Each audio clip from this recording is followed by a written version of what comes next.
Good morning, Tribal Jazzman Scholar here, and I want to attempt to talk about some ideas around what constitutes sentience, what makes something alive.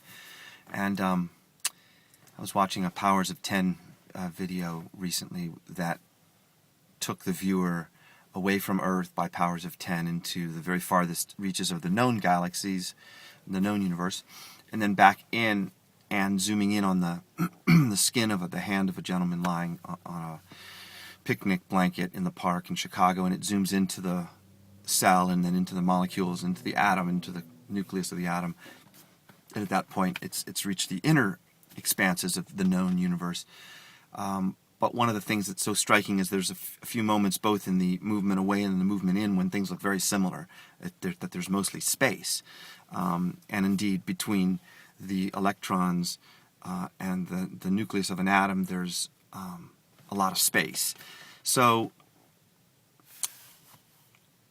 what I'm wanting to suggest, and this isn't my own idea, I'm borrowing from some different thinkers, including and especially David Abram, but there's an idea that when all of these molecules cooperate, all these cells and all these atoms are all cooperating, I mean, in a way you could almost reduce my entire existence to just a bunch of cooperating cells, cooperating molecules and atoms, and that independently they don't have any sentience. They just happen to be in this form, and it's allowing me to speak and think right now. But of course I believe that I'm alive. I feel myself to be alive. I have something that I guess I call consciousness. I'm conscious of my life, and I have some distinct sense that this me-ness, this consciousness, isn't entirely dependent upon my body, that somehow I exist independent of this cooperating conglomeration of materials.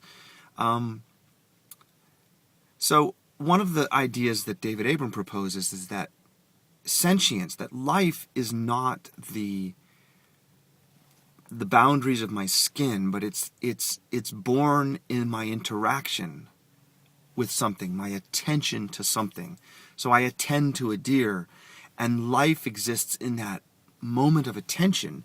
Granted, I'm alive between all of those things, but I'm attending to things all the time.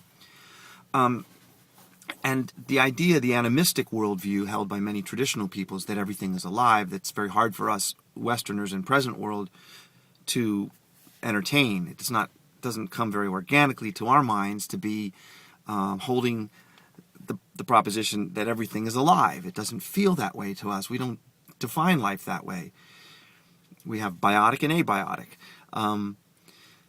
But the idea that a rock is alive, I've been grappling with that. I can get the idea that a sunset is alive because it's so beautiful, and I'm attracted to it. And my sense of awe is that expression of attention and that feeling of gratitude. That to me feels alive. I can for myself substantiate the possibility that there's life in that beauty, and that it exists independently of me, and perhaps independently of the sunset, that it's something that lives in that moment, that's alive. But the rock was something I struggled with, and then I began to say, well, when I look at a rock, it's an organic form. It has a form.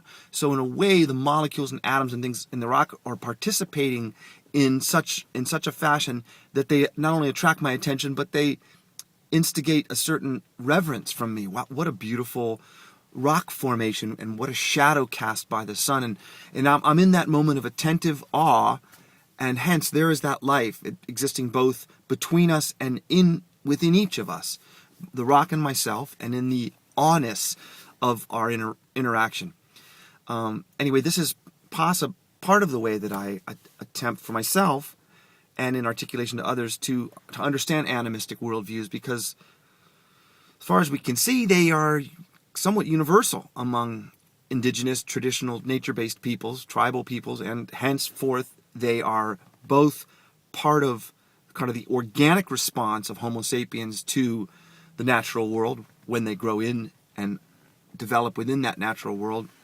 And they also would therefore constitute the worldview of the majority of my ancestors, because they were tribal, 99% of them.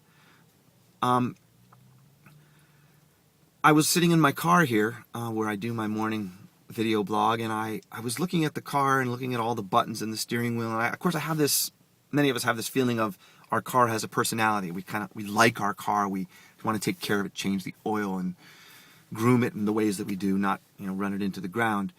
Although in our youth we sometimes get carried away and forget that the car needs to be attended to and have its oil changed. But I'm more conscientious of that now.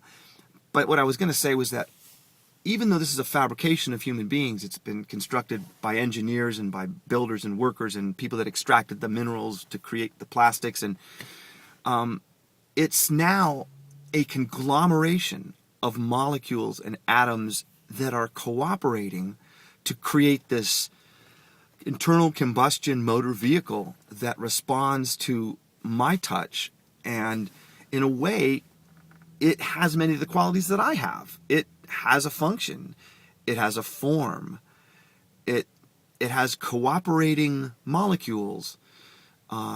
It's a fascinating thing, and it has a certain beauty. It was, it involved artists as well as engineers. So there's a way that I really can appreciate this car being alive, and that might explain some of the sense that I have this relationship with it, where I care for it and it cares for me. I think I'm going to end there.